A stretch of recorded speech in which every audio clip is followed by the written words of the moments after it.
Erev Tov, bonsoir à toutes. Bnot Melech. C'est bon là? Compris, hein? Alors on est de retour pour notre troisième. Maintenant il y a Chazaka. Je ne veux pas commencer à parler au niveau ilchatique, tu vois, mais je ne sais pas ce que ça veut dire pour après le séminaire. Tu vois, c'est une she'ela, il faut se poser la question. Ça fait 3 fois qu'on se retrouve pour parler de ce sujet qui nous concerne évidemment au quotidien. Le sujet pour lequel vous avez créé cette association, la Géoula. Alors, évidemment, la Géoula, c'est un grand sujet, et donc on est obligé de l'aborder sous toutes ses faces. Premier cours, on a parlé de l'identité du Goël par excellence, mon cher Rabbeinu. Et qu'est-ce que ça nous apprenait à nous? On a vu également que cette Géoula que nous croquons à pleines dents, certains en ont eu peur. Et on a vu pourquoi ils ont eu peur et quelle était la réponse à la peur. Pourquoi nous, on n'a pas peur? Bon, mais on a terminé la semaine dernière en se posant quand même une question de base. Géoula, je veux bien. Mais ça ne dépendrait-il pas de la Teshuvah? Alors, en fait, pourquoi le cours? La vérité, c'est que je pense que si on avait dû faire le cours il y a 100 ans, il n'y aurait pas eu de question. Bémet, il n'y aurait pas eu de question. Pourquoi? Parce qu'il y a 100 ans, la Géoula n'ayant pas encore commencé, personne n'avait encore dans la tête des fausses idées. Qu'est-ce que je veux dire quand je parle de fausses idées? Il y a aujourd'hui une espèce de vague qui nous ferait dire que oui, non, évidemment, c'est bien l'État d'Israël, mais on est encore en galoute spirituellement. Alors, on ne va pas parler aujourd'hui de la définition de la Géoula, parce que si je ne me trompe pas, je crois que c'est soit le cours prochain, soit le cours d'après, un truc dans le style. Donc, on ne va pas parler maintenant de la définition de qu'est-ce que c'est la Géoula, mais on peut dire ce que c'est pas, et on le redira d'ailleurs. Ça n'existe pas la dimension de galoute spirituelle. C'est une invention des dernières années. Jamais nos sages n'ont parlé, quand il s'agit de galoute ou de Géoula, de dimension spirituelle. À aucun moment. Mais ça, on le verra en profondeur lorsqu'on parlera de la Géoula, qu'est-ce que c'est. Par contre, puisqu'on a commencé à évoquer la notion de spiritualité, est-ce que la question de la tchouva rentre en ligne de compte quand on parle de la Géoula? La teshuva, et là je fais une grande parenthèse, on est encore dans l'introduction du cours, donc c'est bon, j'ai pas encore dit de bêtises, enfin quoique. Je vais introduire comme ça. Je suis pour la tchouva. D'accord? Tchouva is good. Je suis pour l'accomplissement des mitzvot. Ne me faites pas dire après ce que je n'ai pas dit. D'accord? C'est bon, je l'ai dit? C'est bon? Non, la caméra, c'est bon? C'est bon. Ok, maintenant que ça c'est fait, on va pouvoir tout détruire. C'est bécéder. On va pouvoir y aller. Alors, effectivement, moi je sais pas, mais quand je lis la tfila de Moussaf de Shabbat ou des fêtes, je vois une phrase qui revient et qui est très vraie. Mipne chataenu, galinu me'artzenu. C'est à cause de nos fautes que, on est parti en exil. Qui dit exil dit il faut revenir dans la Géoula. Donc, moi je fais 1 + 1. Je me pose une question bête. Si c'est à cause de mes fautes que je suis parti en exil, est-ce très intelligent de ramener les Juifs fauteurs en Israël? Toute ressemblance avec une ta'ana, un argumentaire connu actuellement, serait purement fortuit et involontaire, évidemment. Mais on peut se poser la question. N'est-il pas dit, et c'est notre grand A, que la terre d'Israël vomit les fauteurs? La terre d'Israël, elle a un ventre délicat. La Torah nous dit qu'elle mange les gens, qu'elle les vomit des fois. C'est très compliqué.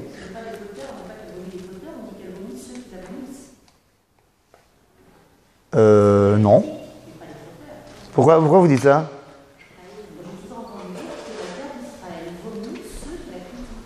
Ceux qui la critiquent. Psst.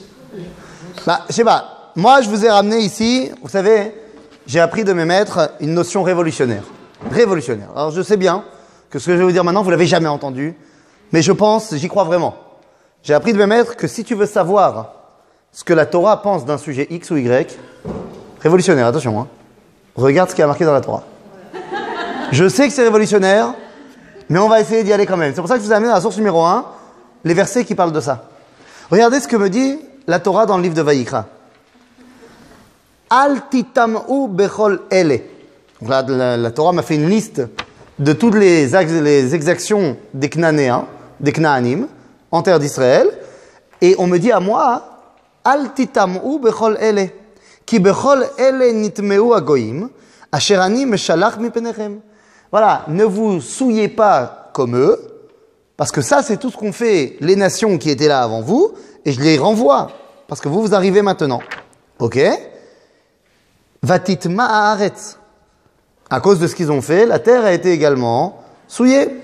Vaefkod avona alea, vataki haaretz et yoshvea. Donc là, on ne dit pas que la terre vomit ceux qui la critiquent. Elle nous dit que la terre vomit ceux qui y habitent et qui font n'importe quoi. Et la Torah me dit, ne fais pas comme ça. Pour que toi, ushmartem atem et rukotai ve'et mishpatai ve'lo ta'asu mikol hatoevot haele, ne faites pas comme ce que eux ils faisaient tous les trucs pourris. Ha'ezrach ve'hager betorchechem, ki et kol hatoevot hael asu anshe haaretz asher lifnechem, vatitma haaretz ve'lo taki haaretz etchem, betomarchem ota. Kasher ka et agoy asher lifnechem. Donc si la Torah est très claire, elle me dit, ne vous comportez pas comme les Cananéens, parce qu'ils ont été vomis de la terre, et donc vous, ne faites pas ça pour que vous ne soyez pas à votre tour vomis de cette terre. Donc là, on voit qu'il ne s'agit pas de critiquer la terre d'Israël. Agave, c'est pas bien de critiquer la terre d'Israël. Mais c'est pas de ça qu'il s'agit ici.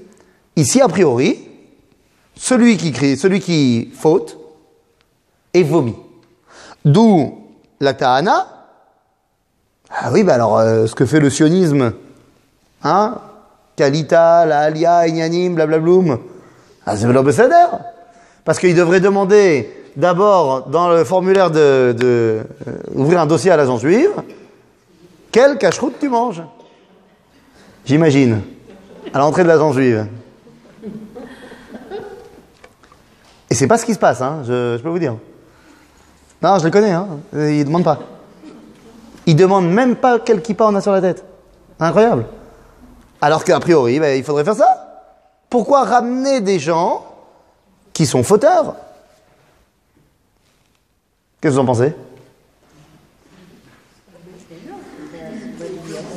Pardon?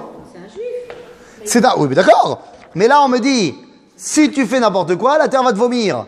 Et à cause de ça, les goïms qui étaient avant nous ici, ils ont été vomis. Donc, ils ont été en exil de leur terre. Eh bien, et la Torah me dit, ne faites pas comme ça.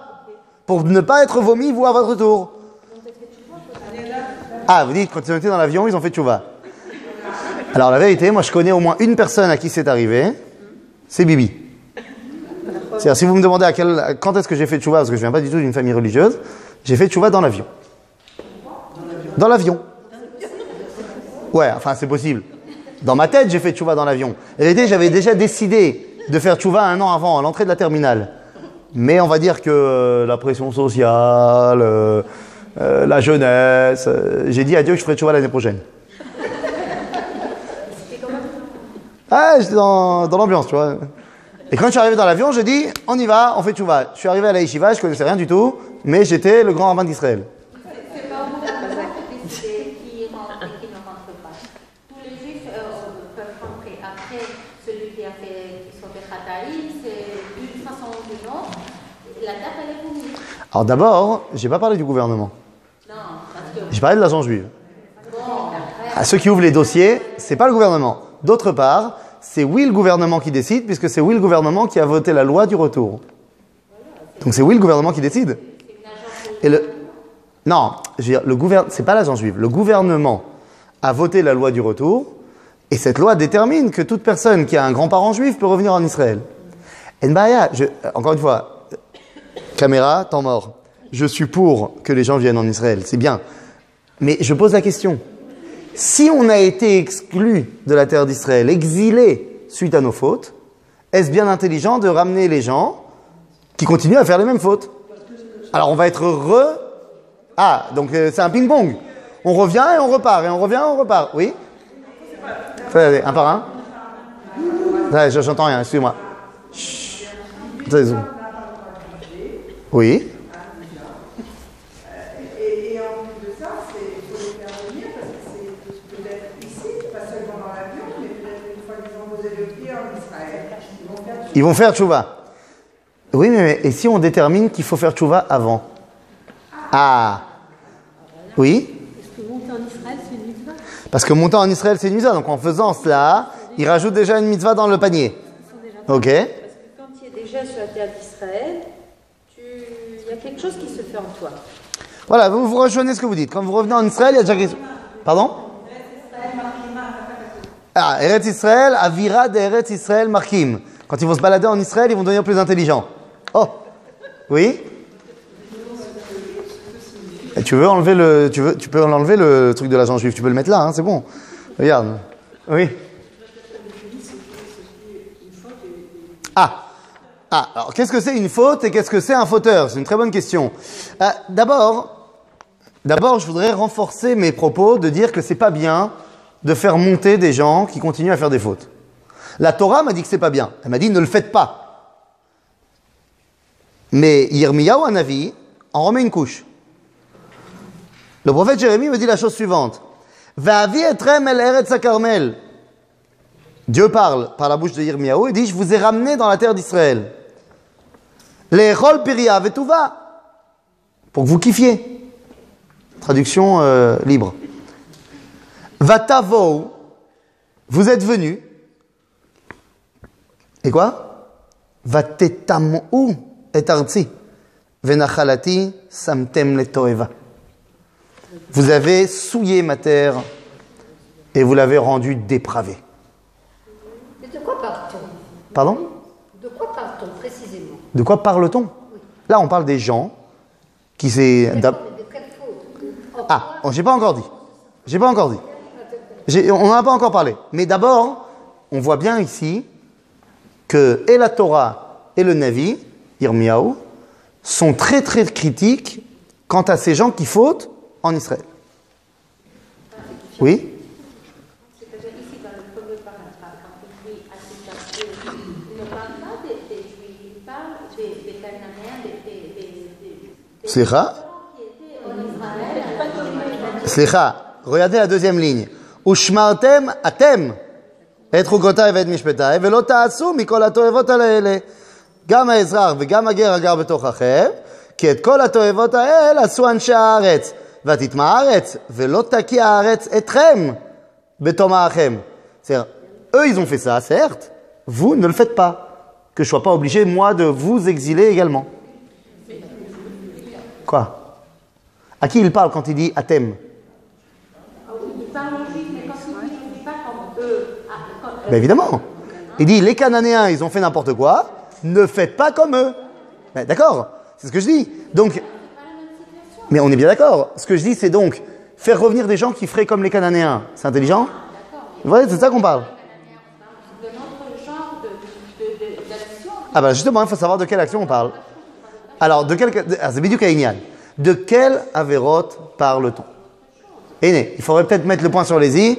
De quelle avérote parle-t-on? D'accord? J'ai pas envie de vous le dire pour l'instant. C'est tout. Je vais vous dire exactement où ça va venir. Ça viendra à la source numéro 9. Là, on n'en est qu'à la 2. Ça a l'air? Donc pour l'instant, j'ai pas envie de le dire. Pour l'instant, je sais juste une chose, qu'il y a des gens qui font des choses pas bien. Ça a l'air? Yirmiyahu, il est clair? Jérémie, dans la source numéro 2. Il est clair qu'on a fait des trucs pas bien? Je ne sais pas encore ce que c'est, mais ça ne me dérange pas pour l'instant. On a fait des trucs pas bien. Et pourtant, eh oui, le ventre, on va dire le ventre fragile, sensible de la terre d'Israël, est mentionné également dans le Sifra. Sifra, c'est le Midrash Halacha, nous dit la chose suivante. Velot taki, dans la source numéro 3. Velot taki haaretz etrem, Eretz Israël einena keshar haratzot. Eina mekayemet ovre avera. La terre d'Israël, nous dit le Sifra, ne tolère pas les fauteurs. Iné. Donc là, on a été bien clair. Dieu me dit, ne faites pas comme les Cananéens. Jérémie me dit, vous avez fait n'importe quoi, les gars.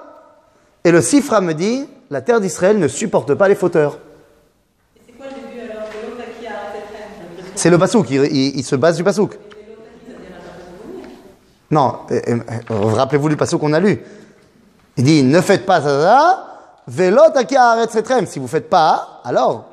Ok? Donc si on te dit, et la terre ne faudra, ça veut dire que si tu fais, ça donne. Top. Bon, c'est un vrai problème alors. Que faire? Que faire?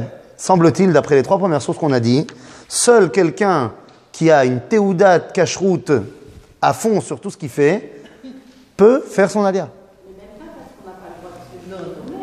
Non, mais attendez, c'est pas une question de jugement de si t'es un mec bien ou si t'es pas un mec bien. Mais en l'occurrence, je sais pas de quoi on parle pour l'instant, mais disons qu'on parle de cacheroute. Si je viens avec mon jambon beurre, concrètement, je te juge pas, tu vois, mais il y a un bug. Il y a un truc qui va pas.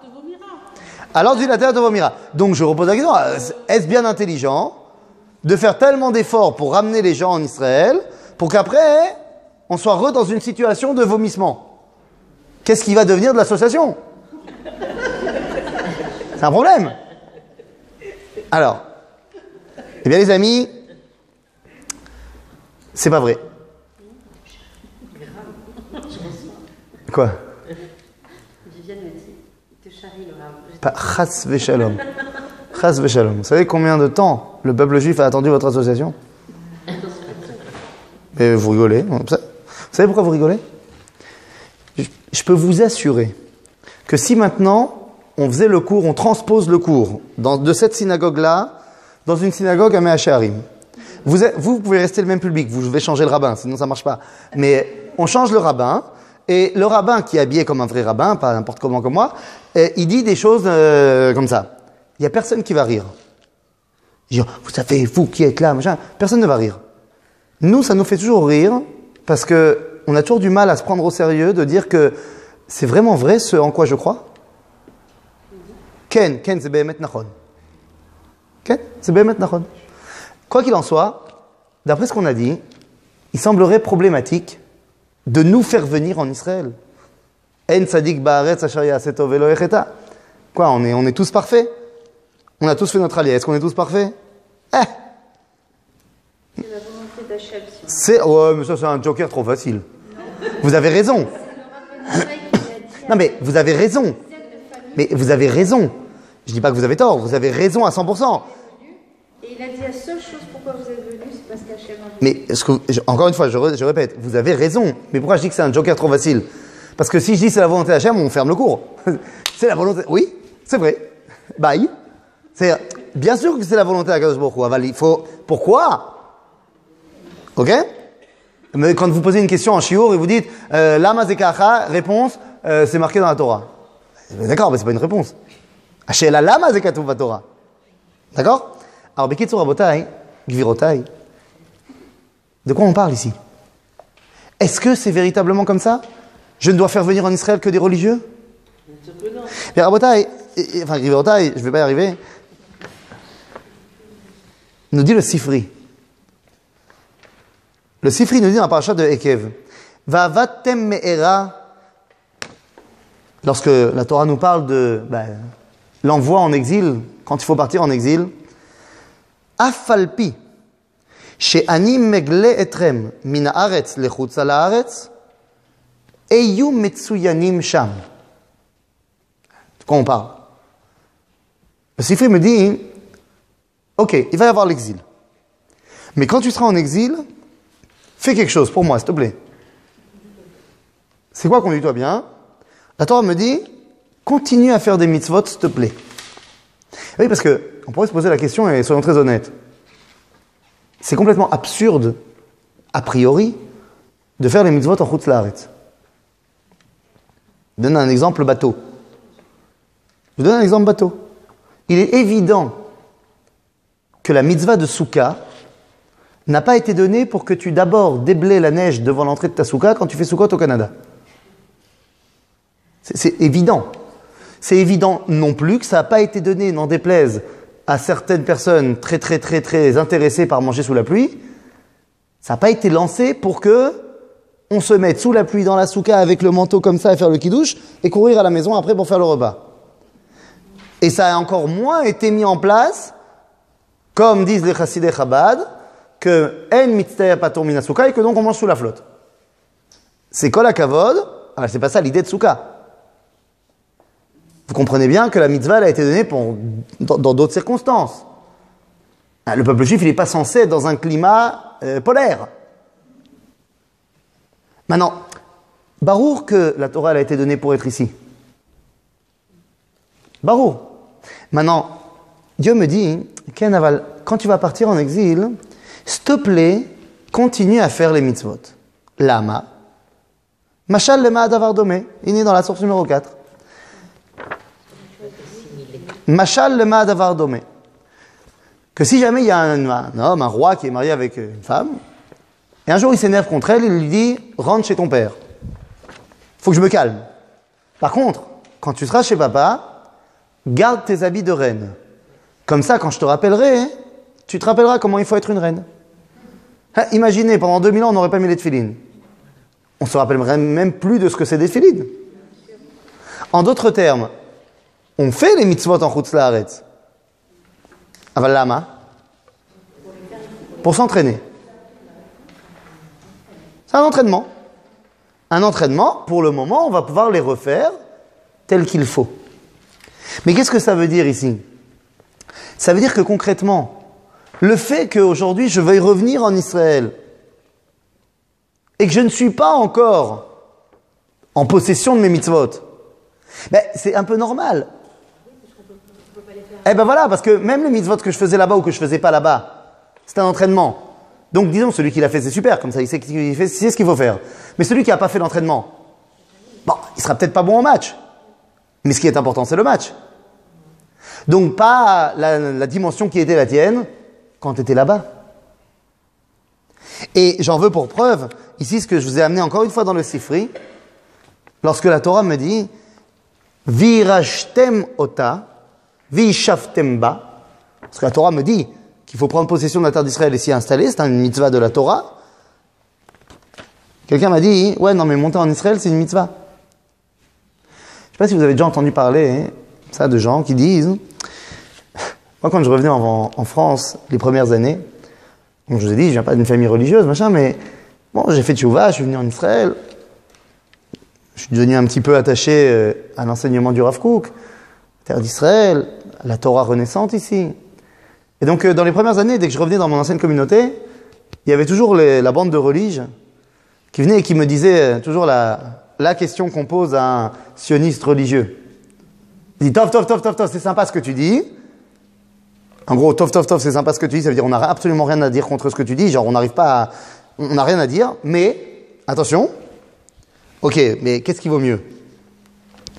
Être un froum relige à Paris ou manger du cochon sur la plage à Tel Aviv?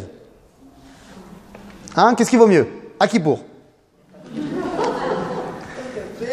Genre, est-ce qu'il vaut mieux être relige en Choul ou pas relige en Eretz Israël? Maintenant, qu'est-ce qu'ils attendent comme réponse? Ils attendent que tu dises, il vaut mieux être en Israël. Et comme ça, après, ils vont te dire, tu vois, les sionistes, on peut rien leur dire, n'importe quoi. Alors qu'en vrai, c'est quoi la réponse? Hein? Non, Manitou disait tout le temps, Yef Shar Liot Normali. On ne peut pas être normal? Ça fait pas partie de l'énoncé. Non, mais au-delà de ça, ça c'est Nachon, c'est la meilleure réponse. Mais moi, ce que je me suis habitué à leur répondre, c'est, je comprends pas la question. Qu'est-ce qui vaut mieux? Comme je suis juif, je te réponds par une question. Qu'est-ce qui vaut mieux? Manger kasher ou faire Shabbat? Et n'essaye pas de commencer à me faire des dionymes. Jamais t'entendras un rabbin poser cette question-là. Parce que Shabbat, c'est une mitzvah, manger kasher, c'est une mitzvah, on ne choisit pas. Eh ben, c'est pareil. Manger, faire Shabbat, manger kasher, c'est une mitzvah. Habiter en Israël, c'est une mitzvah. Chav, attention, slicha. Si c'est une mitzvah, alors elle répond aux mêmes critères que toutes les mitzvot, à savoir, anus, rachamana patre. C'est-à-dire, j'ai une mitzvah devant moi, mais si je peux pas la faire, je peux pas. Ça arrive. Pour X raisons. Je sais pas, moi, je voulais faire Arbat Aminim, j'ai commandé mon étrog de malade et le bateau, il a coulé avec tous les étrogim du monde. Il n'y a pas d'étrog. Bon, c'est pas de ma faute. Je suis anus. Donc si je peux pas faire une mitzvah, on m'en tient pas rigueur. On est d'accord? Donc je ne suis pas en train de porter un jugement sur les gens qui seraient encore en dehors d'Israël. Il est évident, je ne parle pas de ceux qui ne connaissent pas la Torah. Ils ne connaissent pas la Torah, c'est même pas la question. Mais il est évident que toute personne se prétendant religieux et qui n'est pas en Israël, c'est parce qu'il ne peut pas. Ça ne pourrait pas être possible qu'il y ait un juif qui se veut regardant de la Torah, voulant accomplir les mitzvot, et qui dit je vais à la macolette aux mitzvot. Celle-là je veux bien, celle-là non, ça me botte pas aujourd'hui, non pas demain. Ça n'existe pas ça. Donc il est sûr que tous les juifs religieux qui sont en Chutz La'aretz, c'est parce qu'ils ne peuvent pas être en Israël. Nahon, on est tous d'accord que c'est pas possible autrement. Pourquoi t'as fait comme ça? Quoi, tu seras en train de me dire qu'il y a des juifs pratiquants en Chutz La'aretz qui veulent pas venir en Israël, qui pourraient mais qui veulent pas. Je peux pas accepter le lashon hara sur le peuple juif, je peux pas. Je crois pas, j'y crois pas. D'ailleurs, vous savez, je n'y crois pas. Comment c'est possible? D'ailleurs, vous savez très bien qu'il y a un verset qui dit, vous le connaissez, c'est une chanson, on chante comme ça, Ivdu et Hashem besimcha. Vous parlez hébreu, un petit peu. Il suffit de changer un mot. Il y a kol beseder, tout change. Il y a Ivdu et Hashem besimcha, ou Ivdu al Hashem besimcha. C'est ma shetem rotzim. C'est auto davar. Tu changes un mot. Rabotai, ici le Sifri me dit, c'est pas Stam, c'est une mitzvah. Baruch, c'est une mitzvah. Alors regardez ce que dit le Sifri. Virashtem ota slicha veishavtem ba, ushmartem la'asot, nous dit le Sifri, Yeshivat Eretz Israël, shkula keneged kol ha-mitzvot shebatorah.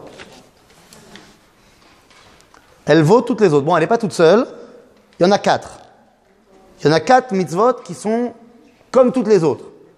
Limud Torah, Avodah Zara, bon, faut pas le faire, genre, et Tzitzit. Et la 4e, c'est Yeshivat Eretz Israël. Donc, attendez, on est en train de répondre au grand A. La terre d'Israël ne vomirait-elle pas ses fauteurs? Peut-être, mais c'est pas le problème. C'est pas le problème parce que toi, tu as une mitzvah d'être ici, fauteur ou pas.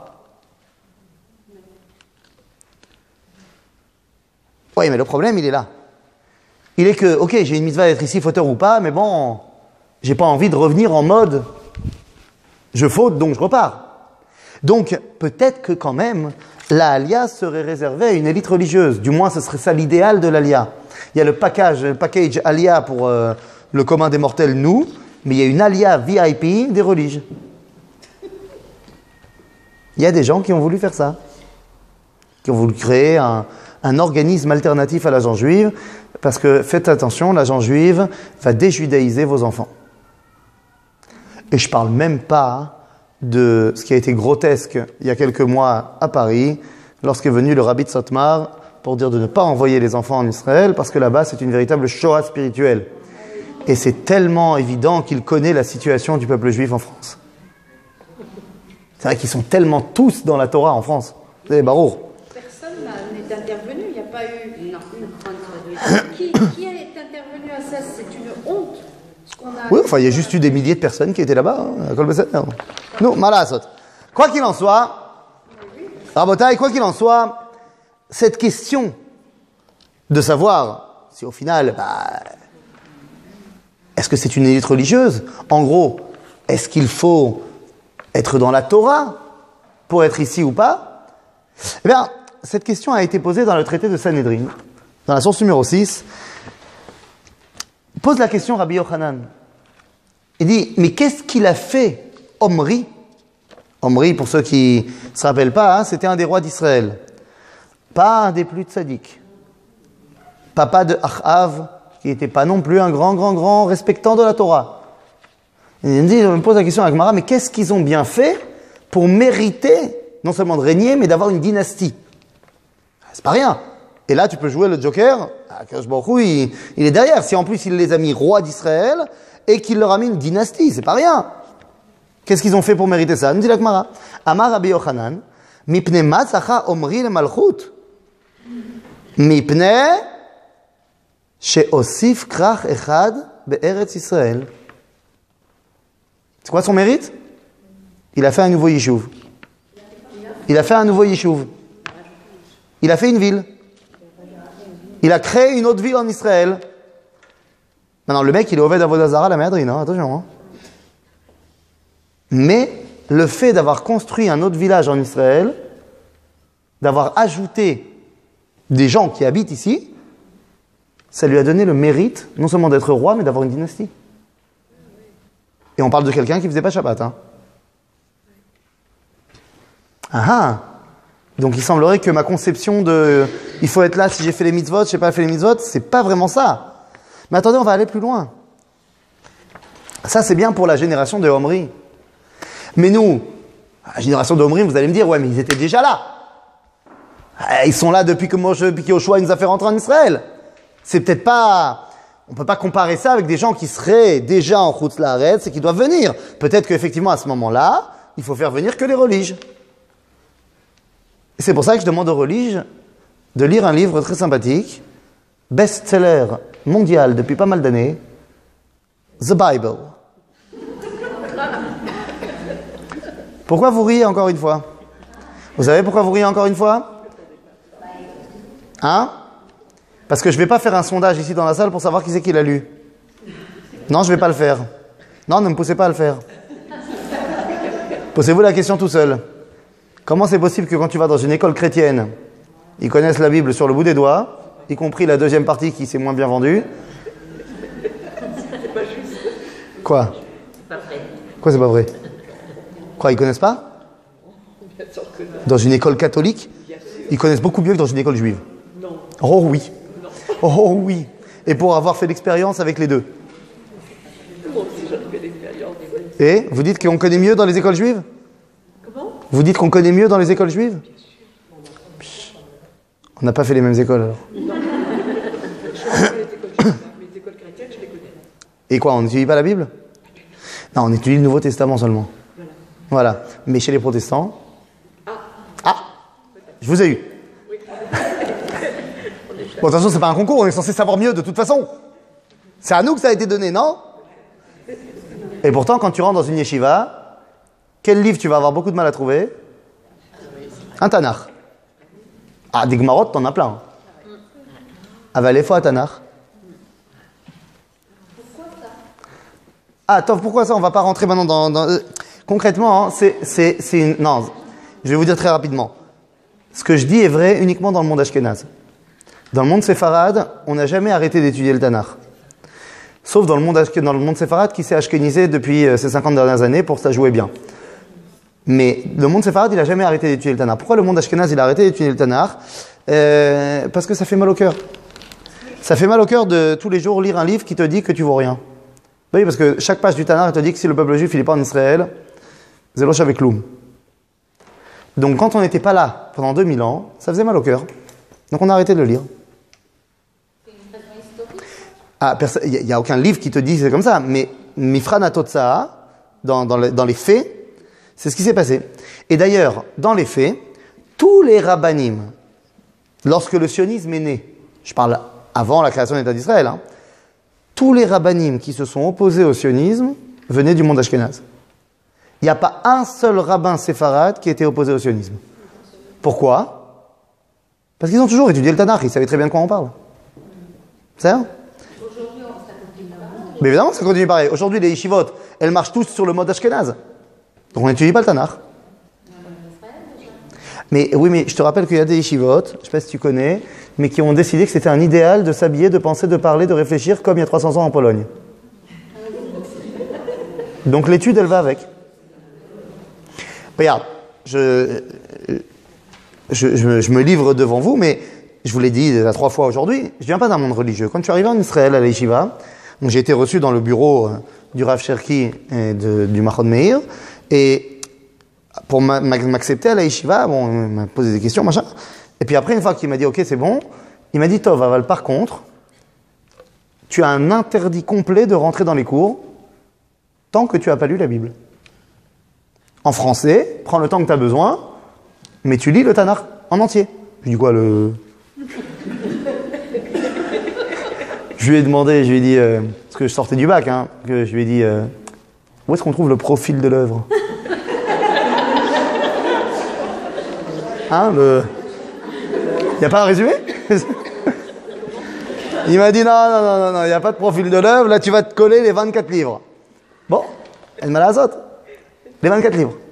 Mais, bon, d'abord c'est pas si long que ça, et puis, au-delà de ça, hein, c'est inconcevable qu'on commence à étudier la Torah si on ne sait même pas ce que Dieu nous a dit. Tout ça pour vous dire quoi? Tout ça pour vous dire que c'est pas la première fois qu'on revient en Israël. Dans la Torah, pas la Torah, le Tanakh, c'est marqué dans le livre de Ezra et de Nehemia. Oui, alors c'est des prophètes dans le Tanakh. Dans le livre de Ezra et Nehemia, donc on est sous la domination perse. Et là, Koresh, Melech Paras, le roi de Perse, a donné la permission aux Juifs de rentrer en Israël. Super, déclaration Balfour de pas d'il y a 100 ans. Il y a 2500 ans. Cool. En plus, Dieu il a envoyé un prophète, Chagai Hanavi, Yal al-Bukif, pour dire à Zerubbabel ben Shaltiel, descendant direct de David Amalek, Yalla au boulot, on ramène tout le monde. Bon, si les nations du monde sont d'accord qu'on revienne, que Dieu il envoie un prophète pour dire Kohamar Hashem, faut revenir, j'imagine que tout le monde va revenir. En plus, on a un descendant de David, officiel. Donc c'est bon, là, c'est sûr, tout le monde vient. Ouais, bah non. Non, ils vont pas venir. Ils vont pas venir, ça va faire un flop. Hein, ça va pas le faire. Ça va pas le faire, si bien que les Juifs, ils vont être bien, et que quelques années plus tard, le successeur de Koresh et Dariavesh, ça va être un monsieur que vous connaissez bien qui s'appelle Achashverosh, et va avoir l'histoire de Purim. Après l'histoire de Purim, une fois que le roi redevient pote avec nous, il envoie comme gouverneur Nehemia, suivi comme prophète Ezra. Et eux, ils vont dire, allez, on revient. Bon, ça va faire un moins flop, mais flop quand même. Il n'y a que quelques dizaines de milliers de personnes qui viennent. Tous les autres juifs, ils restent à Babylone. Hein, parce que... Je sais pas, c'est vous qui l'avez dit. Pour plein de raisons. Qui sont mauvaises plus les unes que les autres. Quoi qu'il en soit, ils restent. Mais qui sont les gens qui reviennent avec Ezra? C'est ça qui m'intéresse. Ces gens qui vont construire le deuxième Beth Amikdash. Ces gens de qui la Gemara dans le traité de Kiddushin va me dire qu'ils sont Oave Hashem ve'aouve Hashem. Aimés de Dieu. Eh bien regardez, la source 7, Nehemia me dit Gam ba'amim ha'em ra'iti et ha'yehudim oshivu nashim ashdodiyot. C'est quoi le style des Juifs qui revient avec Ezra et Nehemia? Ils sont tous mariés avec des goyotes. Je vous ai mis qu'un seul verset, hein, mais là par exemple, juste pour le kiff, Ubenehem chatsi medaber ashdodit, ve'einam makirim medaber yehudit. C'est que des Juifs qui parlent français. Ils ne savent pas parler hébreu. Quelle folie. Des Juifs qui ne parlent pas juif. C'est fou, hein. Bon, mais il y a d'autres versets, hein, plus sympas, hein. Il y en a qui te disent qu'ils ont changé le jour de Shabbat en Yom Shuk. C'est pas mal aussi. Dans le livre de Ezra, on te dit qu'ils avaient oublié ce que c'était la fête de Sukkot. Vous connaissez pas? Et je te parle pas de la Gemara qui me dit qu'ils avaient même des pratiques sodomites. Ouais, pas mal, hein, le niveau spirituel du peuple. Ils sont appelés les aimés de Dieu. Avec toutes leurs perversions et leurs problèmes. Pourquoi? Parce qu'ils sont revenus. Parce que eux, ils sont revenus.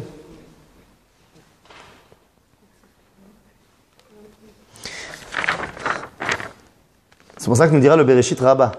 Le Midrash Rabbah sur Bereshit.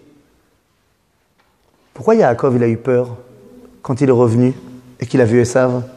Il y a marqué Vayira Yaakov me'od vayetzer lo. De quoi il a eu peur? On a parlé la semaine dernière, Shema Yigro Machet, vous vous rappelez? Mais il a eu peur que, nous dit le Midrash, que Esav il avait un srout. C'est quoi le srout de Esav? Hein? 2 srouillottes. Mais il y en a un qui tombe. Un qui faisait Kibud Avaim pendant 22 ans et que lui il n'a pas fait. Sauf que c'est pas vrai. Parce que qui lui a dit de partir?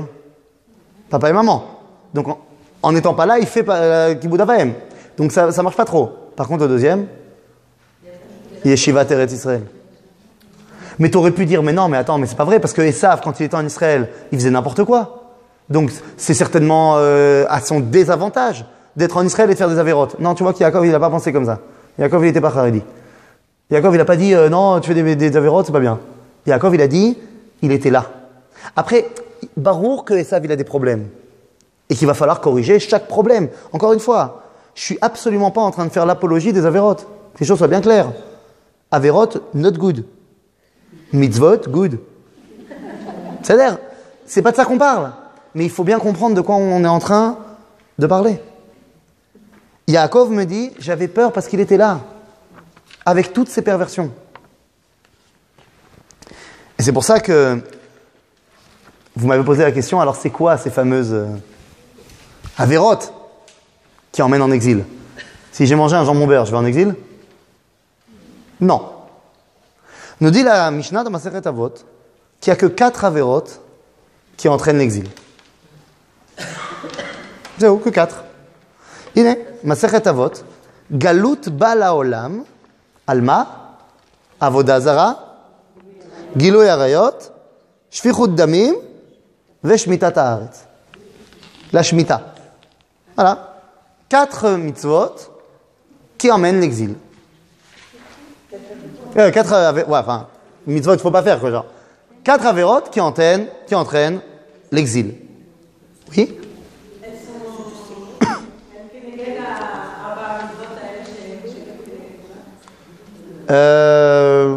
Intéressant. Faudrait voir comment.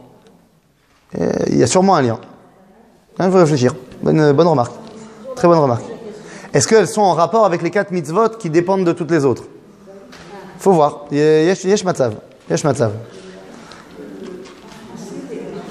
Alors, quelles sont donc ces 4 avérotes qui entraînent l'exil? L'idolâtrie, les relations interdites, le meurtre et la jachère. La jachère. Quoi, vous voulez que je traduise comment la Shemitah? Le fait qu'on laisse la terre se reposer une fois tous les 7 ans. Oui. Ne pas faire la jachère, évidemment. Alors attendez, 2 secondes, temps mort. Si ce qu'on dit est vrai, où est-ce qu'on en est aujourd'hui? Est-ce qu'on ne serait pas retombé dans ces 4 avérotes terribles? Eh bien non. Baruch Hashem, on est bien. Pourquoi? Parce que évidemment, vous comprenez bien qu'on ne parle pas de l'individu ici. On parle que c'est le même sad, que c'est comme ça dans l'État. Alors, que je sache, la religion d'État ici en Israël, c'est le judaïsme. Donc au niveau Avodah Zara, on est bon. Même s'il y a pas mal de juifs qui se comportent en mode Avodah Zara, mais ça c'est un autre problème. On est dit, individuel, on ne parle pas de ça. Le deuxième, c'est les relations interdites. Bah, il y en a.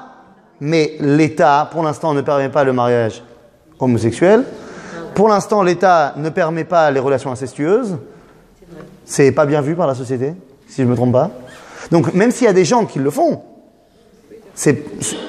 le klal dit que c'est pas bien. Pardon? Oui, mais attendez. Venez, on va ouvrir et fermer le débat tout de suite. Si on admet que celui qui ferait un acte homosexuel serait passible de mort par le tribunal rabbinique, si on admet, il s'agit d'un homme qui serait surpris sur le fait d'avoir une relation homosexuelle, qu'on aurait prévenu en lui disant « ça, sache que c'est passible de mort », qu'il y aurait 2 témoins qui lui auraient dit ça et qu'il l'autre y répondre « oui, effectivement, et c'est pour ça que je le fais ». Lorsque tu défiles dans la rue, personne ne fait un acte. Les gens défilent dans la rue, c'est pas sourd de défiler dans la rue. Même s'ils prônent un idéal qui est pas bien. Ils n'ont rien fait de mal là au moment où ils défilent dans la rue. Donc il est évident que d'aller brandir un couteau et d'aller tuer une personne dans la Gay Pride qui en plus se trouvait ne pas être homosexuel, Il n'y a absolument aucune... c'est-à-dire que le fait qu'il y ait la Gay Pride, c'est pas bien, mais ça n'a absolument en rien un lien avec les gens qui feraient quelque chose dans leur intimité. La Torah ne parle jamais, ne met jamais en porte-à-faux l'intimité des gens. Parce que c'est son intimité. D'accord? La Torah a quelque chose contre l'homosexualité, pas contre l'homosexuel. Vous comprenez la différence? Donc, ça, bon, j'ai pas besoin d'aller plus loin, c'est barour que le peuple juif, enfin l'État d'Israël, n'accepte pas le meurtre. On est d'accord? Et la Shemitah? Tout le monde fait la Shemitah? Eh oui. Parce que même ceux qui font pas la Shemitah, ils n'ont pas vraiment le choix. Parce qu'aujourd'hui, dans toutes les grandes surfaces, la politique de l'État, c'est de mettre en place ce qu'on appelle les Heter HaMechira. La vente des terres pendant l'année de la jachère, qui va permettre de, même si tu n'es pas d'accord avec le Heter HaMechira, répond Rabbi Moshe Feinstein, je ne vous l'ai pas mis ici, mais je vous le dis, sur sa tchouva sur le Heter HaMechira, il dit même ceux qui disent que c'est pas bien, Bevadaï ou Bevadaï, que le juif qui a vendu, il est Besséder. Parce que lui, il a écouté son Rav, qui lui a dit que c'était Besséder. Donc c'est Besséder. Ce qui fait que, et de toute façon, la Shemitah, Beyamenu, elle est des Rabbanan. Elle est d'ordre rabbinique. Donc, il est évident qu'on ne peut pas condamner une galoute sur une mitzvah des Rabbanan. Donc, on est bien aujourd'hui. Donc on est bon. Oui, mais le fait de faire la Shemitah aujourd'hui, c'est des Rabbanan parce que la majorité du peuple juif n'est pas encore en Israël. Il ne manque pas quelque chose? Oui. Je ne sais pas. Je ne sais pas. Je ne sais pas. Mais je vous en prie. Je trouve que ça manque là. Ben oui, mais j'ai demandé à ce qu'on me permette d'écrire la Torah moi, mais ils m'ont dit non. Mais c'est pas moi qui ai écrit Mishnah Maseret Avot. Ben je comprends votre tmiya. Shabbat c'est super important. Pourquoi ça fait pas partie? Pourquoi c'est pas marqué? Qu'est-ce que je peux faire? C'est pas de ma faute. Non. Je vais reprendre les paroles de mon maître en disant. Je reprends les paroles de mon maître le Rav Cherki. J'ai dit j'ai suffisamment de problèmes avec les choses que je dis. On va pas. C'est pas moi qui. Enfin, je veux bien, on peut le rajouter au crayon, mais il n'y a pas marqué Shabbat, qu'est-ce que je fasse? C'est ça? Et mal à la saute. Shav, pour la caméra, Shabbat. C'est ça? Ah, on a fait le Shabbat mondial et tout, c'était très bien. Kol Besed. Tout ça pour vous dire quoi? Tout ça pour nous poser la question en fait. The question, the question. D'après ce qu'on est en train de dire maintenant, donc il paraît évident que quelle que soit ta situation, viens. On s'en fiche que tu fasses Shabbat ou pas Shabbat. C'est bien de faire Shabbat, mais c'est pas le problème. Et c'est ce qui va amener le Talmud à dire une des phrases les plus controversées. Pourquoi controversée? Parce que très très dur à entendre pour une grande partie du peuple juif. Mais encore une fois, c'est pas moi. La Gemara nous dit dans Masachet Ketubot la chose suivante. Tanu Rabbanan, dans la source numéro 10. Leolam, ça veut dire quoi? Toujours. Yadur Adam be'eretz Israël, afilu be'ir sheruba ovde kochavim. C'est toujours un juif, il doit habiter en Israël, même dans une ville à majorité idolâtre. Ve'al yadur bechutz ha'aretz, afilu be'ir sheruba Israël. Mais il n'habitera pas en dehors d'Israël, même dans une ville à majorité juive. De quoi on parle? Oui, vous entendez des fois des gens qui disent qu'il ne faut pas venir en Israël parce qu'il y a moins de spiritualité, tu vas pouvoir baisser au niveau juif. Genre, à Paris, c'est mieux. On peut être plus juif. Mais ça contredit la Gemara. La Gemara me dit, même si tu vas dans une ville majorité idolâtre, pas chilonite, idolâtre, on te dit, vaut mieux que dans une ville super religieuse à Boropark. C'est pas... Bon, je sais pas. Mais de là découle un enseignement du Talmud encore pire. Regardez. Iné. Pourquoi il nous dit ça? Chez Kol Adar, tout celui qui réside be'eretz Israël, domé kemi sheesh lo Eloah. Tout celui qui habite en Israël ressemble à celui qui a un Dieu. Vechol Adar bechutz ha'aretz, domé le mi she'ein lo Eloah. ressemble à celui qui n'a pas de Dieu. Et de qui il tire ça le Talmud? Du roi David. Shen Emar, non, là, il l'a pas mis, je voulais, c'est la source d'après. Shen Emar, d'abord, il dit la Torah. Ki natad la tête lachem et eretz Kenaan, liot lachem l'Elohim. Ce que Dieu nous dit dans la Torah, je vous ai donné la terre de Canaan pour être votre Dieu. Donc ceux qui sont là, ils ont Dieu. Ceux qui ne sont pas là-bas, ils n'ont pas Dieu. La Gemara, après, elle dit, d'où j'ai appris ça aussi de David, qui dit de lui, lorsqu'il est obligé de fuir et de sortir de son royaume, il se considère comme un idolâtre. David. Attendez, on va se calmer. Celui qui est en route là, arrête, il n'est pas idolâtre. Domé. Ah, pas idolâtre, Béhémet. Chas v'shalom. Bien sûr que non. Mais ça va amener Rabbi Avraham Azoulay. Rabbi Avraham Azoulay, c'est l'arrière-grand-père du Chida, un des élèves du Harizal. Dans son livre Chesed l'Avraham, à dire quelque chose, alors là on touche le pompon.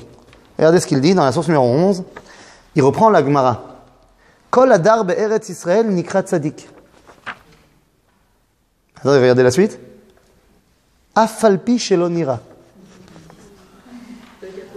Bien qu'il n'y semble pas, bien qu'il ne ressemble pas à un tzaddik. Qui, lama, qui im lo haya tzaddik, haaretz hayta makia oto. S'il n'était pas bien, la terre l'aurait vomi. Mais il est là, et donc ça veut dire qu'il est bien. Bon, la suite elle est plus dure. Velachen,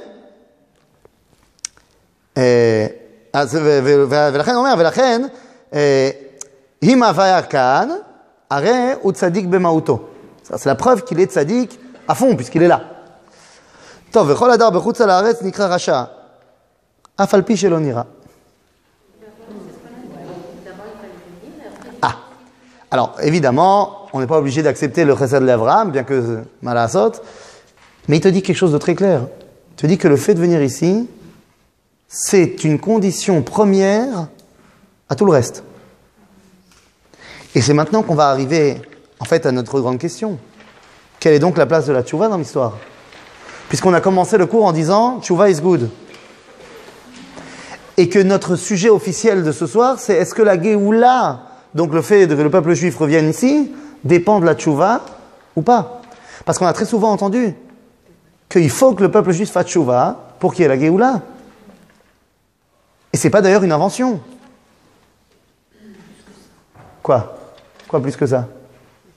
Plus que ça quoi? Il y a quoi alors?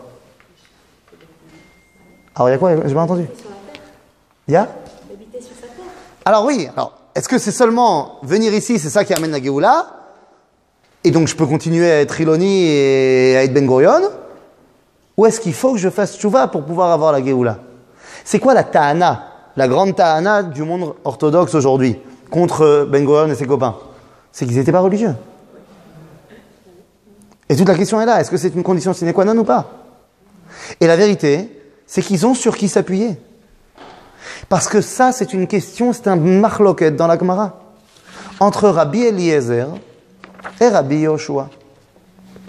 Pour Rabbi Eliezer, dans la source numéro 12, Omer, Im Israël osim teshuva nigalim.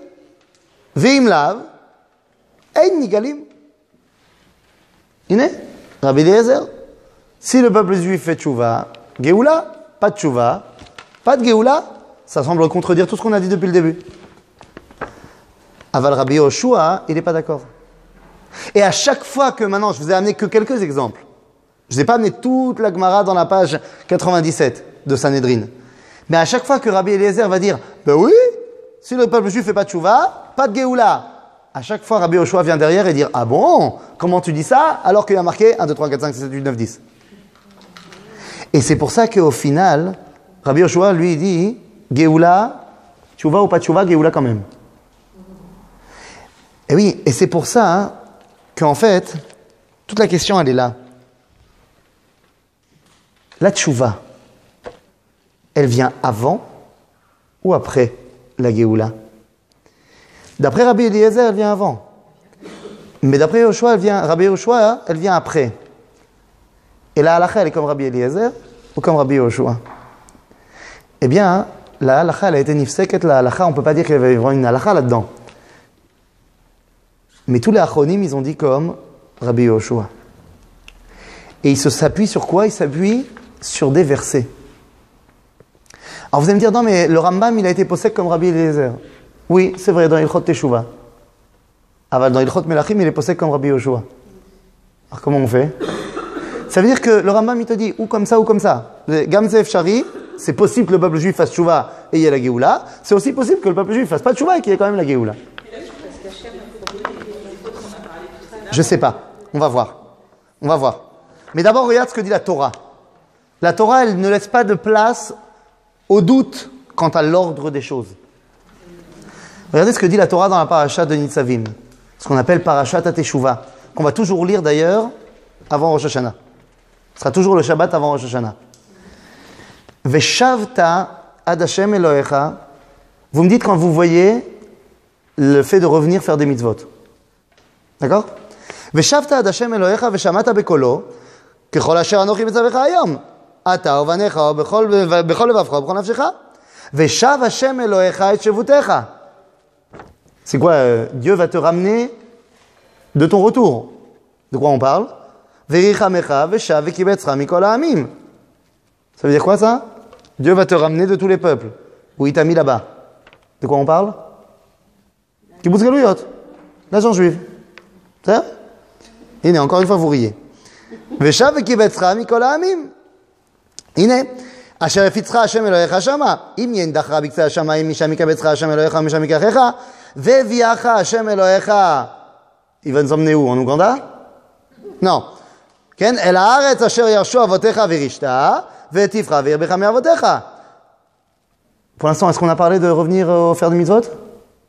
Pas encore, hein? ומל השם אלוהיך את לבביך ואת לבב זרעך, לאהבה את השם אלוהיך, בכל לבבך ובכל נפשך, למען חייך. Et là, Dieu va te faire une brit mila du cœur. Ça veut dire? Et alors après, on me dit quoi? ונתן השם אלוהיך את כל העלות האלה על אויביך ועל שונאיך. Il va te faire battre tes ennemis. אשר ירדפוך ואתה תשוב. ושמעת בקול השם ועשית את כל מצוותיו. Ah, הנה, on fait les mitzvot. Mais ça vient quand? Bien après le retour en Israël. Il semblerait que la tchouva, telle qu'on l'entend, se passe après la Géoula. Et c'est encore plus clair dans les propos de Yecheskel Hanavi. Regardez la source numéro 14. Lorsqu'on parle de la fameuse Nevuat Ha'atzamot Ha'yeveshot, lorsque Yecheskel voit la résurrection des ossements desséchés, il nous parle de, alors, pas de Triat Hametim que nous on attend, mais il nous parle de la résurrection du peuple juif. ולקחתי אתכם מן הגויים, וקיבצתי אתכם מכל הארצות. Donc là encore une fois on parle de quoi? קיבוץ גלויות. והבאתי אתכם על אדמתכם, וזרקתי עליכם מים טהורים וטהרתם. C'est quand ça? Qu'il nous purifie, Dieu, après nous avoir ramenés. Ok? מכל תומותיכם ומכל גילוליכם אטהר אתכם, ונתתי לכם לב חדש.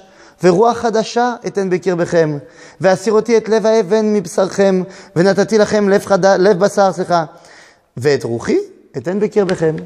Quand est-ce que Dieu nous donne son souffle spirituel? Après qu'on soit rentré. Donc c'est clair. Qu'est-ce qui vient d'abord? D'abord Géoula, non. D'abord Géoula et après Tchouva. Eh oui. Bien sûr. Et c'est pour ça que la Gemara va aller plus loin en disant En ben David ba, dans la source numéro 15, Ela bedor shekulo zakai. Tout le monde est religieux. Tout le monde est religieux. Pour avoir la Géoula, il faut que tout le monde soit religieux. Ça va pas dans le sens de ce que nous on a dit. O bedor shekulo chayav. Donc tu choisis. Elama, qui a raison alors? Ah oui, vous connaissez bien, il y a deux dimensions du Mashiach. Où il vient à la Naneh Shemaya, sur des nuées célestes, où il vient qu'Ani Rofrev al-Khamor, comme un pauvre sur un âne. Parce que, comment on arrange les deux versions? Im zachu, Naneh Shemaya. Lo zachu, Ani rochev al chamor. Aval, ce qui m'intéresse, c'est quoi? C'est que dans tous les cas, il vient. C'est bidiuk ha'inyan. Non, je suis pas contre faire tchouva, hein, c'est pas le problème. Mais il faut bien comprendre que la Géoula a une dimension primaire par rapport à la tchouva. Et c'est pour ça que les amis, Akadosh Baruch Hu, il s'en fiche de nos petites considérations personnelles. Lui, il a un plan. Excusez-moi. Oui? Il y a quelque chose qui me gêne. Oui. La Géoula doit précéder, donc la tchouva. Nahon. Ok, c'est très bien. Mais ça voudrait dire que on fait un mélange. Là, aujourd'hui, on parle plus de retour, on parle directement de Géoula. C'est-à-dire que vous avez remplacé le concept de la du retour en Géoula totale. Vous avez une très bonne remarque. Et c'est vrai que là, j'ai fait quelque chose de pas sympa. On n'a pas encore fait le cours pour expliquer exactement qu'est-ce que c'est la Géoula. Et donc, moi, j'admets comme postulat de départ que le retour, c'est la Géoula. Alors, effectivement... Le retour, soit la Géoula, soit, mais est-ce que la Géoula, c'est que le retour? Et c'est peut-être aussi... vous dites, dire que le retour, c'est la Géoula... J'aurais dû dire, le retour, c'est une partie de la Géoula. Mais la Géoula, c'est pas que le retour. Alors, c'est vrai, effectivement... ça, c'est ce qu'on appelle jeter une information que vous n'aurez que dans le film 4 ou 5. C'est-à-dire, et c'est vrai que c'est pas cool. C'est vrai, j'avoue. Non, parce que, effectivement, je prends comme postulat de départ que vous savez déjà ce que c'est que la Géoula. Nachon. Et c'est pour vous faire revenir au 4e ou au 5e cours. C'est ce qu'on appelle du merchandising. De la pub. Voilà, pas shoot. C'est du suspense. Maintenant, en spoiler, Géoula égale retour. Pour l'instant, c'est ce qui nous intéresse. C'est ça? Quand on fera le cours sur qu'est-ce que c'est définition Géoula, alors on aura la définition officielle. D'accord? Alors, c'est-à-dire, tout ça c'est bien beau, mais comme je disais, Akadosh Baruch Hu, il s'en fiche de nos considérations personnelles. Il a un plan. Et dans son plan, il va amener la Géoula. Et ça ne dépend pas de nous. Et les amis, on aurait pu s'arrêter, on aurait pu ne pas faire le cours. J'aurais pu tout simplement vous dire, Slicha, 3 fois par jour, vous dites le cours. Pas besoin de le faire. 3 fois par jour. Vous dites, Baruch Ata Hashem, Elokeinu velo avotenu, velo Avraham, velo Yitzhak, velo Yaakov, האל הגדול הגיבור והנורא אל עליון, גומל חסדים טובים קונה יעקב זוכר חסדי אבות.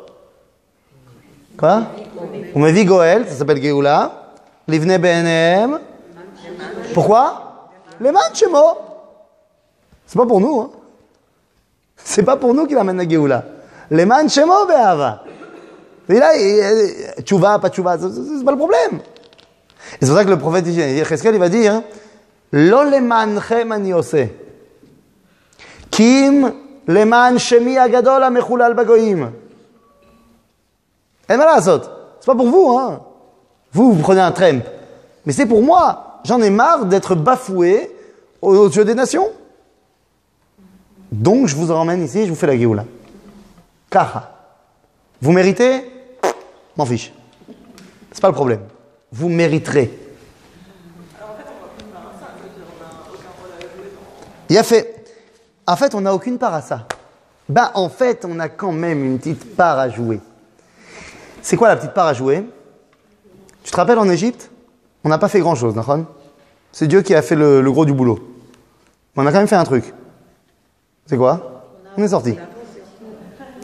C'est-à-dire, il y a 80% du peuple juif qui est resté en Égypte. Imagine, tu as 100% qui restent en Égypte. Il n'y a pas de sortie d'Égypte. Avec tous les miracles possibles et imaginables. C'est-à-dire qu'il y a oui quand même quelque chose à faire. C'est de reconnaître que c'est la Géoula. C'est-à-dire de partir. C'est-à-dire de faire ce que Dieu il fait pas pour nous mais pour lui, mais d'y participer. En fait, toute la question, les filles, c'est la question de c'est quoi cette teshuva? C'est quoi cette teshuva dont on parle? Puisqu'on a dit qu'il ne s'agit pas d'une teshuva au mitzvot. Il y a une teshuva qui est bien antérieure à celle des mitzvot. Eh oui. Nous dit le Rambam dans Ilchot Teshuva, chapitre 1, halakha 1. Kol mitzvot sheba Torah. Ben aseh, ben lo ta'aseh. Quel est le mot? Im. Im avar adam alachat mehem. Ça veut dire, c'est Pas obligé. Pas obligé de faire des avérotes. Et là, le Rambam va utiliser un doublon. Keshe ya'aseh tshuva ve'yashuv micheto. Mazé, pourquoi? Pourquoi il y a deux fois tshuva? Pourquoi Keshe ya'aseh tshuva ve'yashuv micheto? Lorsqu'il fera teshuva et qu'il fera teshuva de sa faute. Dis-moi, lorsqu'il fera teshuva de sa faute. Non, parce que le Rambam sait que l'homme n'est pas obligé de fauter. S'il a fauté, faute X ou Y, disons, il a fait une avéra terrible, il a oublié de faire la bracha avant de manger un chewing-gum. J'ai pris volontairement une avéra extrêmement difficile.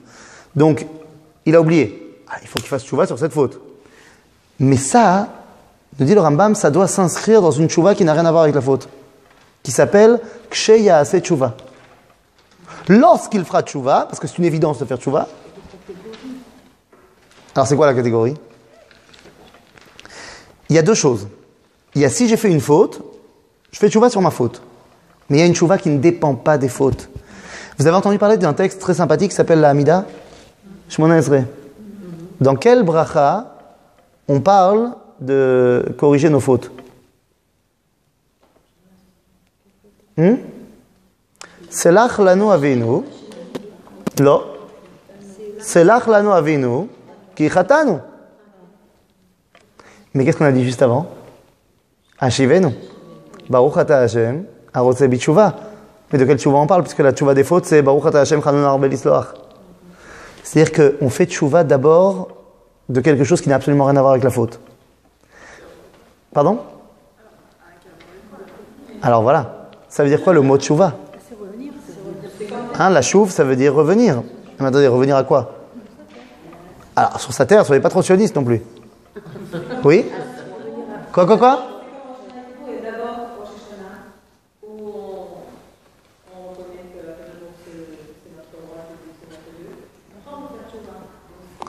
D'accord, mais j'ai fait aussi tchouva pendant tout Elul.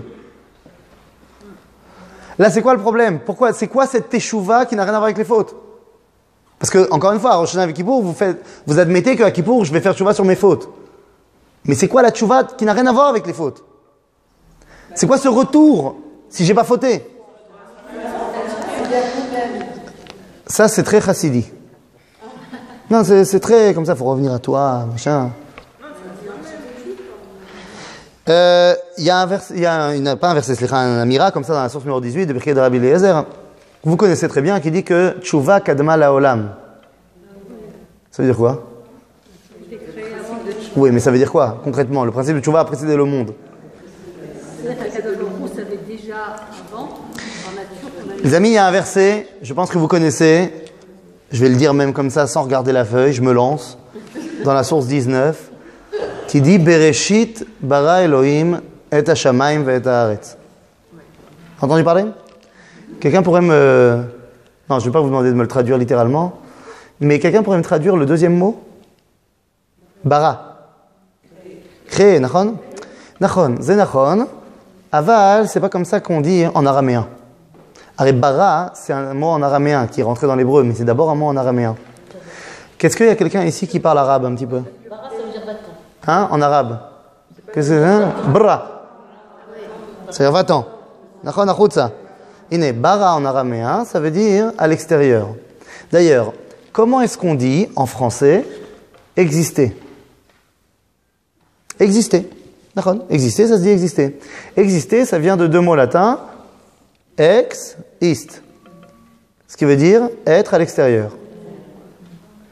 Ça veut dire que Bereshit bara Elohim et hashamayim ve et haaretz. Kadosh Baruch Hu, il a créé le monde. Comment il a fait? Ou bara. Il l'a mis à l'extérieur. De qui? De lui. C'est ce que disent les Mekoubalim quand ils parlent du Sod HaTzimtzum, le secret de l'amincissement, que Dieu a fait de la place. À qui? Au monde. Donc ça veut dire, attendez 2 secondes, que si Dieu m'a sorti de lui, quelle est ma nature profonde de vouloir revenir à lui? Alors pas complètement, parce que j'ai pas envie de mourir, mais d'avoir toujours cette sensation de vouloir revenir à mon origine. Ce qui est vrai au niveau de l'individu est évidemment vrai au niveau du clan Israël. Et c'est pour ça que lorsqu'on a parlé tout le cours de revenir en Israël précédant la tchouva, en fait, maintenant vous comprenez que et Rabbi Eliezer et Rabbi Yoshua, ils ont raison. Et Rabbi Yoshua, il a raison quand il parle de la Géoula, elle ne dépend pas de la tchouva par rapport à la tchouva dont on a l'habitude de parler. Tchouva sur les fautes, effectivement, ça ne dépend pas de ça. Et Rabbi Eliezer te dit, mais la tchouva, la Géoula, elle dépend de la tchouva. Mais de quelle tchouva il parle? De la première tchouva du Rambam. C'est-à-dire, on parle de quoi là? On parle de revenir à notre identité, tant au niveau individuel qu'au niveau national. La plus grande tchouva. Quand on parle de tchouva, maintenant je reviens à notre notion générale de tchouva, de faute. La plus grande tchouva de l'histoire du peuple juif, c'est le sionisme. Parce que comme on a dit, habiter en Israël, c'est non seulement une mitzvah, mais c'est une des mitzvot les plus importantes.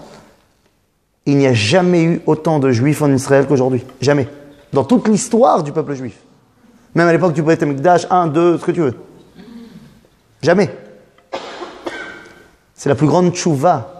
Parce que la plus grande avera, le plus grand chilul Hashem, c'est quoi? Malka vesarea bagoyim, ein Torah. Omer Hanavi Yirmiyahu במגילת איכה. לא למענכם אני עושה, אלא למען שמי הגדול המחולל בגויים. Sur ce verset-là, le Talmud dira que אין לך חילול השם וביטול תורה גדול מזה. Le peuple juif a décidé de revenir en Israël. Il ne savait pas qu'il était en train de faire tchouva sur la mitzvah d'habiter en Israël. Mais il savait qu'il était en train de faire tchouva sur son identité profonde. Alors, est-ce que la tchouva, la Géoula, dépend de la tchouva? Non, mais oui. Tout dépend de ce que tu entends quand tu dis tchouva. Et c'est pour ça qu'au final, vous comprenez bien que le premier qui a commencé à faire tchouva aux gens, c'est Avraham Avinu. Et comment on dit qu'il faisait faire tchouva aux gens? Ouais, il ne faisait pas que les accueillir. Il leur donnait à manger. Shavlama. Pourquoi il ne leur a pas fait un cours de philosophie? Pour leur expliquer qu'il y avait Dieu? Non, d'accord, ça c'est après, mais il ne faisait pas faire tchouva aux gens en faisant ça. Après, on te dit qu'il accueillait les gens dans sa tente et il leur donnait à manger. Et qu'à la fin, il disait, Tov, dites merci. Il disait merci à Abraham. Il disait, merci moi, merci lui. Bon. Mais pourquoi il ne leur a pas fait un cours? Pourquoi il leur a donné à manger? Hein? Ah, pour faire les brachot. Oui, il n'y avait pas de brachot à l'époque. Ma mère, elle disait, Zechona Ebracha. Elle disait à mon cher qui était dans la rue, à Naples. Mais moi, j'étais très petit bébé encore, mais mes frères, je suis la plus petite. Alors, je dis, mais pourquoi maman, ils viennent, ils mangent? Je dis, non, il faut qu'ils mangent, parce que comme ça, ils ne feront pas des bêtises. Il a fait? Il a fait? Il a fait? En fait, quand vous mangez, quand on mange, c'est beaucoup mieux que faire un cours. Bon, parce que c'est vrai qu'effectivement, il n'y a rien qui rapproche plus les cœurs que le manger. Tu peux faire une hartza pendant 2 heures, c'est bien gentil, mais si tu invites le mec Shabbat, il y aura autre chose qui va se créer entre vous, c'est certain. Bon, après, évidemment, si tu es invité chez un Ashkenaz, c'est un autre délire, mais bon, ça c'est... je suis Ashkenaz, on fait avec ce qu'on a, qu'est-ce que tu veux que je te dise? Non, mais il y a quelque chose de beaucoup plus profond. Lorsque je mange, c'est la première. Non, mais alors pourquoi? Parce que lorsque je mange, c'est pas quoi? En même temps que la spiritualité, on nourrit son âme. Zénachon, mais je veux aller plus loin. Je veux comprendre pourquoi c'est vrai ce que vous dites. C'est vrai parce que lorsque je mange, eh bien, de facto, j'ai pas le choix. C'est là où je me rends le plus compte que je suis une créature. C'est-à-dire, si je mange pas, je meurs. C'est-à-dire, lorsque je mange, je me rends compte que ma vie ne provient de quelqu'un d'autre d'extérieur. Et il n'y a rien qui peut plus m'expliquer le concept de Bereshit, bara Elohim et Hashamayim et Haaretz que de me faire manger. En faisant ça, Abraham explique aux gens qu'ils ont leur rôle à jouer dans le dévoilement de tout ce qu'on a dit ce soir. Et c'est pour ça qu'on va terminer, c'est pour ça que lorsque je me réveille le matin, Parce que, on a dit, c'est bien gentil, mais si Dieu il nous amène la Géoula, mais que nous on ne sort pas d'Égypte, il n'y a pas de Géoula. C'est-à-dire qu'au final, Dieu il le fait pour lui, pas pour nous. Mais il a besoin de nous. Il a voulu avoir besoin de nous. Et c'est pour ça que le matin, lorsque je me réveille, et que quelqu'un m'a donné la vie. Vous vous rendez compte que la phrase, elle n'est pas bonne en hébreu. On ne devrait pas dire modé ani. On devrait dire ani modé. Pourquoi est-ce qu'on... C'est pas comme ça l'hébreu. Et là, nous dit le Rav Kook, sur le commentaire de la Tfila, ou la Treiya, sur le modé ani. Il dit parce que c'est seulement si je suis modé que je peux dire ani. Descartes avait tort. Je pense donc je suis. C'est un vrai problème. Parce que tu veux prouver ton jeu initial. Mais pour le prouver, tu l'utilises. Tu dis je pense donc je suis. Mais qui t'a dit que le jeu initial il existait? Quand j'avais posé cette question-là à ma prof de philo, elle a dit tiens, c'est la première fois qu'il dit un truc intelligent. Qu'est-ce qu'on va lui répondre à celui-là? Et je lui ai dit vous savez, chez nous on dit moderne. Parce que j'avais cours le lundi matin de philo de 8 à 10. Pour vous dire que j'étais jamais là-bas. Mais il y a un Shabbat où il y a un mec d'Israël qui est venu. Je ne savais pas que... Je ne me rappelle même plus qui c'était, mais il nous avait fait un cours dans la communauté. Il avait parlé de ça. Et ça m'avait marqué. Et effectivement, le Rav Kook, il dit, c'est parce que je suis modé, que quelqu'un m'a donné la vie, que Dieu m'a donné la vie. Donc ça veut dire quoi?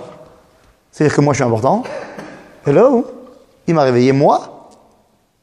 Dans tout le cosmos, il m'a réveillé moi.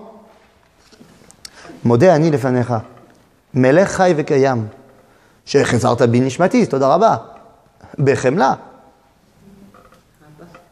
Quoi, Rabat? À ne certainement pas traduire grande est ma foi. Grande est ta foi. Rabat est mon atecha. Grande est ta foi en qui? En moi. Grande est ta foi en moi. Arrête, c'est pour ça que tu m'as réveillé. Parce que tu me fais confiance pour expliquer à tout le monde que ce qu'on est en train de vivre, c'est bel et bien la Géoula. Et cette Géoula, elle mérite d'être vécue parce que j'ai fait tchouva, pas parce que j'ai remis les tefilines. Parce que je suis revenu à mon identité, tant en tant qu'individu, mais surtout en tant que Klal Israël, qui est celui qui va porter le nom de Dieu au sein du monde entier. Il ne reste plus qu'à définir. Hein. Ouais, mais c'est quoi concrètement la Géoula? Eh bien ça on verra la prochaine fois. Chazak ou Baruch.